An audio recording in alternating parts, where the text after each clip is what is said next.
Morning everyone, and welcome back to the Dairy Raid. And it's been a while since we've done one of these walk and talk videos. I think the last one we did was the Whatever Happened to Nick Evers video. So today we're gonna talk about some of the stories coming out of week 1 of fall camp for the Badgers and kind of take stock of what transpired last week and looking forward to what's happening going forward in camp. Also going to kind of pepper in some questions that I got from you guys that actually tie in very well to some of the talking points that I already had ready for today, so that should go well. And the first thing that I want to talk about is the receiver room and some encouraging signs that we've heard from Kenny Guyton and some encouraging things that we've seen in the little bit of video that has emerged from fall camp. The first thing that I've noticed by watching our receivers running routes, and you don't see much, see a little bit of drills, you see a little bit of one-on-ones, and you see a little bit of more open team situations, is one of the things that I harped on going into fall camp that we needed to see, and that is more physicality at the line, exploding out of our stances better, and pressing the ball vertically. Especially from guys like CJ Williams, who's somebody that Kenny Guyton actually commented on and saying that he was a lot happier with the physicality that he was showing so far in camp. You're also seeing it from the receivers when they're running or when they're blocking. They're they seem a lot more willing to get in there and make contact, which is something that I don't think we saw a lot of last year, especially from the outside receivers. Guys like Chimray, guys like CJ Williams just did not welcome contact. So I'm really happy that we are seeing the receivers. Remember that football is a contact sport, and that is really going to help us expand the passing game and force defenses to cover the whole field, which is something they really didn't have to do last year, which leads into our first question for this week's video. And I'm paraphrasing here because I don't have it in front of me, but and I'll put the quote up right here. With the offense improving this year, where would you rather see the improvement? In the longer vertical passing game or in the shorter intermediate quick game? And it starts from the top down. The whole offense, the whole idea of the air raid in terms of the passing game is creating both a horizontal and a vertical stretch. And last year we really only created the horizontal stretch, which is why, Will Pauling was open a lot, and was also why within 2 steps he had a safety coming downhill on him. So we have to see an improvement in the vertical passing game.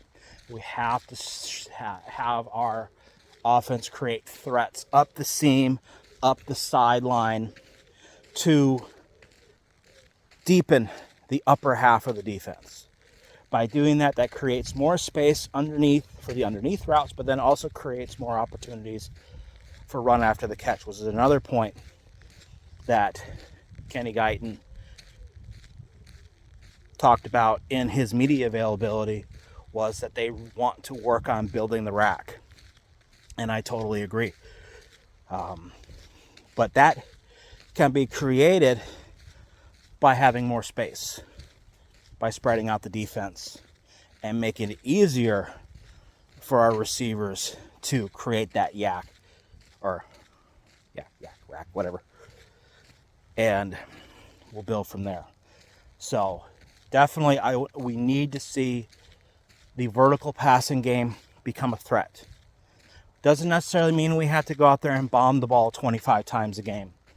But the threat is there enough that defenses are going to play a higher shell and dedicate more players to the shell than what they've been doing now, which up until now, which has essentially been man-to-man, and we're going to put one guy over the top and let him spy the QB.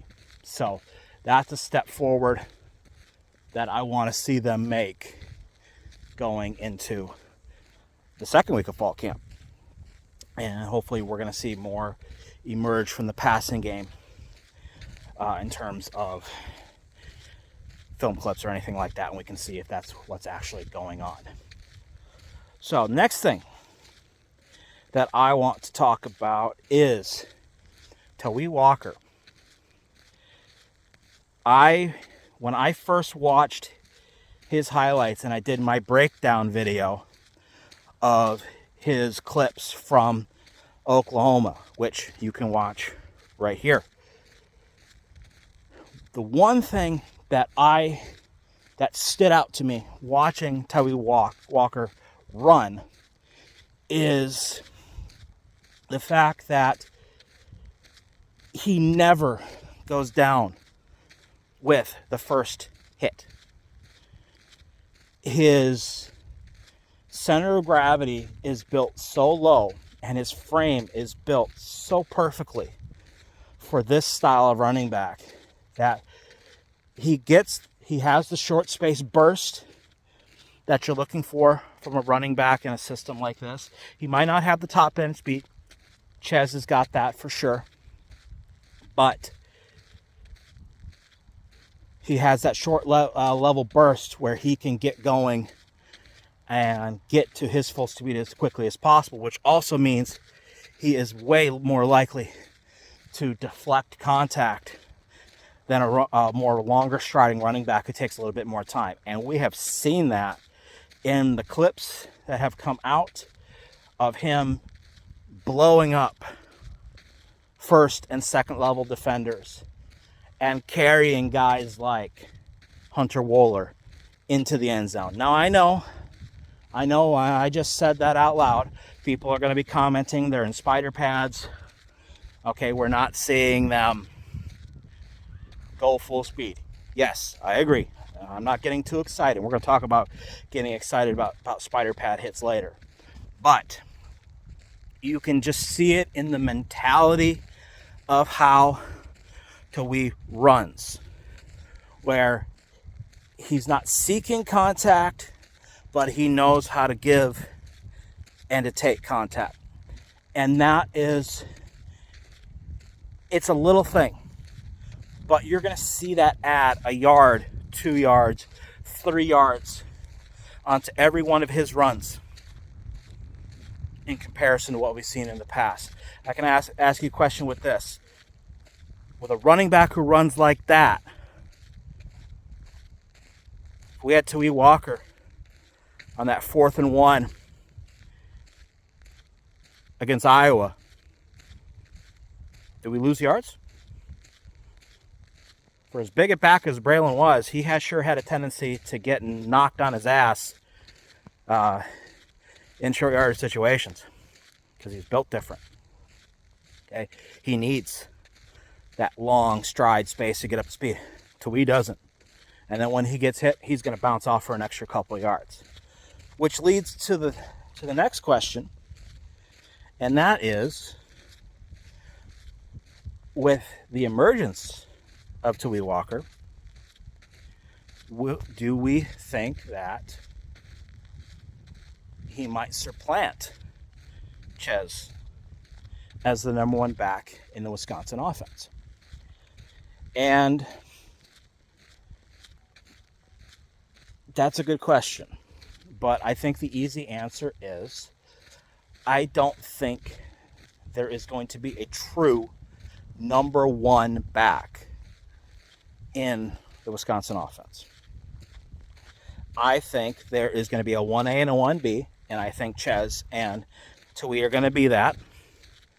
They're going to complement each other, but more importantly, it's going to allow Phil Longo and Coach Spalding to ride the hot hand. I think they wanted to do that last year with Ches and Braylon, and we saw instances where they played both of them.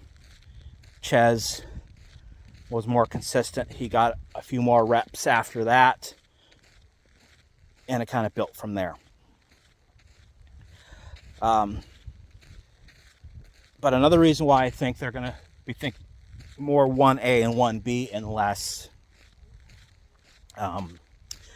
feature back, and then number two is we don't want to end up where we were last year, where the running back rotation and the running back room, and it's been like this at Wisconsin for years, that there's a feature back in everybody else. And when the offense gets on the field, it runs through that feature back. And when you run through a feature back, that's great if he can stay healthy. But in the case of Braylon Allen, who was never quite healthy last year, he was always dinged up. And Chez Mellusi going down with a season-ending injury early in the year, you essentially had nobody ready and in position to carry the load as a feature back, as a number one back in a situation like that after the number one has gone down. And what ended up happening is when we had to build the offense from a running back perspective around Jackson Aker and Katie Akimelli, they weren't ready. So I like what we're seeing now is we're hearing a lot about the young guys. And we should get excited that we're hearing the young guys because that means they think they're ready to get into the game. Darian Dupree, Dylan Jones are having their moments. It's awesome. But what that also means is they are deepening the room. So in case number one, number two goes down, whatever, they have a committee behind it, ready to go. This also means that they can be clever and be able to get Darren Dupree, Dylan Jones, and Giddy Atuka a lot of reps between the three of them and potentially still preserve their red shirts. They can play 4 games plus the bowl game and still preserve a red shirt. And we're saying in this day and age, does red shirts matter? Until proven otherwise, yes, they do. So I think they can build the room with that in mind and have a 3-headed monster consolidated into one back and get that back in the rotation. So that's a long way to come back to the original question. Will Tawee Walker overtake Chez Mellusi in the number one back role? Maybe in terms of total touches, but not in terms of number one on the depth chart. I think until Chez proves that he can't be in the rotation, he's still going to be the lead back. That doesn't say anything because I still think Tawee Walker is going to get more touches. All right. And then finally, let's talk about the quarterbacks. And of course, the big bugaboo in camp this year so far has been, we're a week in and they still haven't named a starter. What are we going to do that they haven't named a starter? It's been a week. Shouldn't they have named a starter by now? To that, I'm going to say, nobody's forcing Luke Fickell and Phil Longo to name a starter. So they are not going to actively give out that information unless they have to. You know, we're going to see when we get later into the year where the depth charts come into play that are, I believe they're mandated by the Big Ten, that they have to release a depth chart. That's where you see a lot of the ands and the ors. So we're a week into fall camp. They don't have to release a depth chart, so they won't. That being said,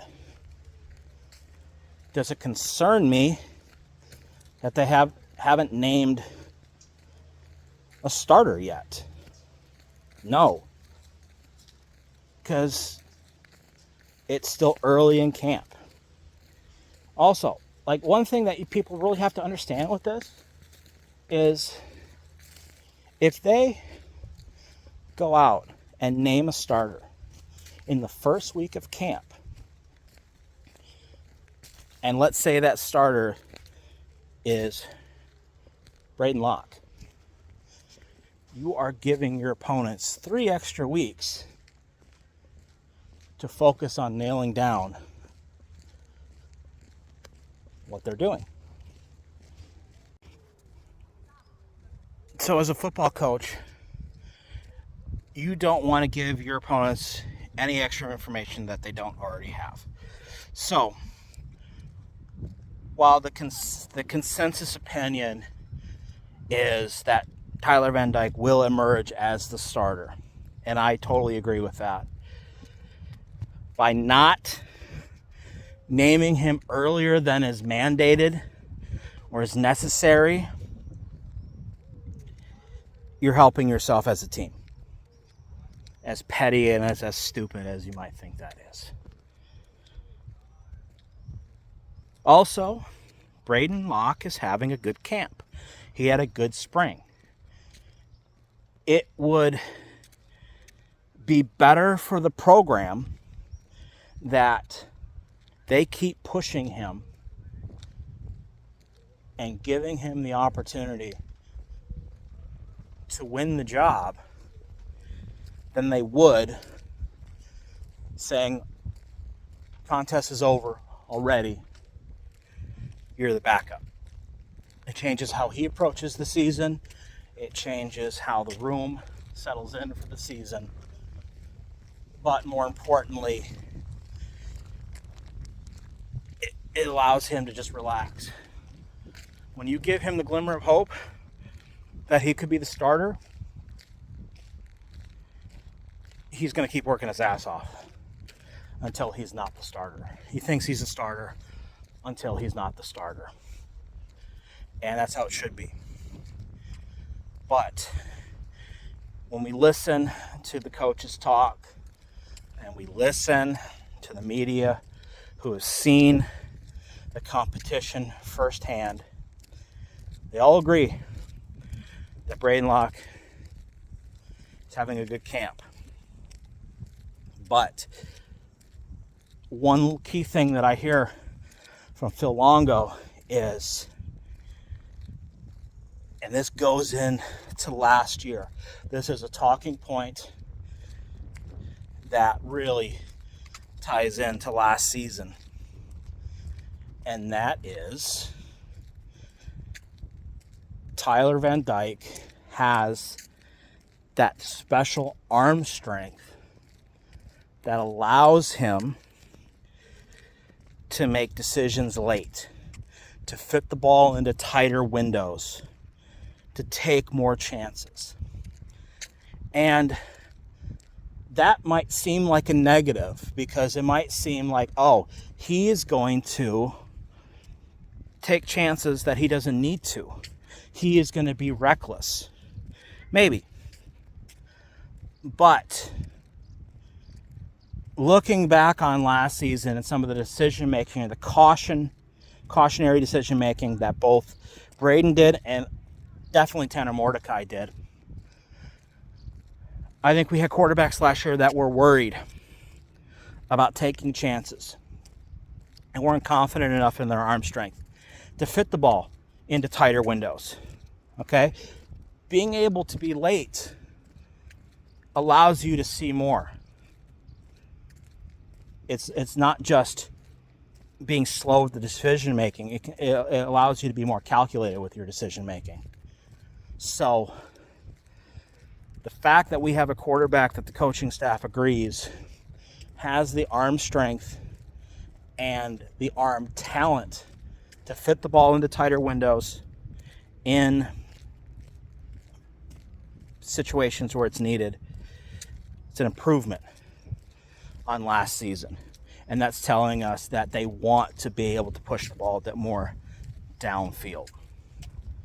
And that is where Tyler Van Dyke will separate himself. When they start getting into more live situations and he starts making decisions that were passed up upon last season. You know, everyone complained about, oh, we throw too many checkdowns. Okay, well, the checkdowns are there because the quarterback does not believe the receivers are open higher up in the route structure. By believing that, they go to the check down instead of forcing a ball in a bad situation or taking an incomplete pass. Now they think Tyler Van Dyke has the arm strength to fit the ball in those tight windows, and then maybe we won't be checking the ball down as much. I still don't understand what people's negative thoughts are with the check down.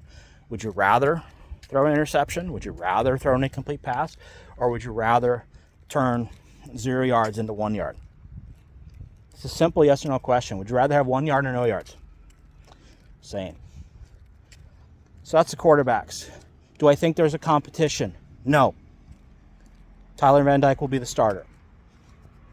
They want him to be the starter. They're positioning him to be the starter. But they're making sure that Braden Locke doesn't stop thinking that he's a starter, doesn't start preparing like he's a starter, and making sure they know what the offense has in Braden Locke if Tyler Van Dyke goes down, which he has been injured in the past, and we saw it last year with Tanner Mordecai. So there we are with the quarterbacks. Last thing that we'll go through, one last question, another good one, is talking about, in summary, the flexibility of the receiver room and moving guys from specifically more from the inside to the outside. Do I see that happening? And they're thinking about it as ways to get Tretch on the field more. I don't think that's going to be an issue, getting Tretch on the field more. I think as much as they're holding Will Pauling back right now to keep him fresh, Tretch Kakahuna is they're going to be 1A, 1B at the slot position, which, like we've talked about before, is going to lead them to use more 10 personnel, but they're going to find ways to get them both on the field. Is one of those ways moving one of them outside? I think yes, because this is more a this week talking point, but it ties in because I'm sure they ran this last week. We caught a couple glimpses, and if you look on YouTube and you find some of the clips of them running some passing plays in a Skelly situation, you saw a couple plays where Tretch was playing on the outside, on the single receiver side. And I think that's something that they'll do. Essentially what you'll be doing is you're in a trips formation and you have two slots and a tight end on the field and then a single wide receiver. That's something I could definitely see them doing with Tretch. So I think they want to keep things relatively stable and keeping guys in their specific positions. But you're already hearing that they're starting to get more versatile with their personnel packages. They're starting to use different personnel packages. And I think having a 10 personnel type setup or an 11 type personnel setup with 2 slot receivers on the field and one of them playing outside, certainly it does not go against the realm of possibilities. So, all right, well, just getting to my field now. Decided to work from the office today instead of work from my living room. So I think this is where we're going to naturally wrap up our video for today.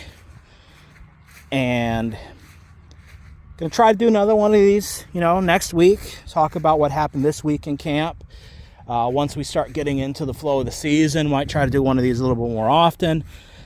These are great things to throw up on the podcast feed, which if you haven't done so already, check that out on your favorite podcasting app. I think they're on all of them. And you can get the audio versions of this if you like hearing me talk, which God knows why you would want to do that.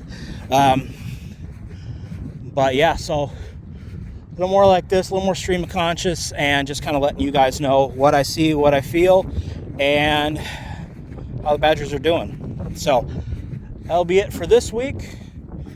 We'll see you next time.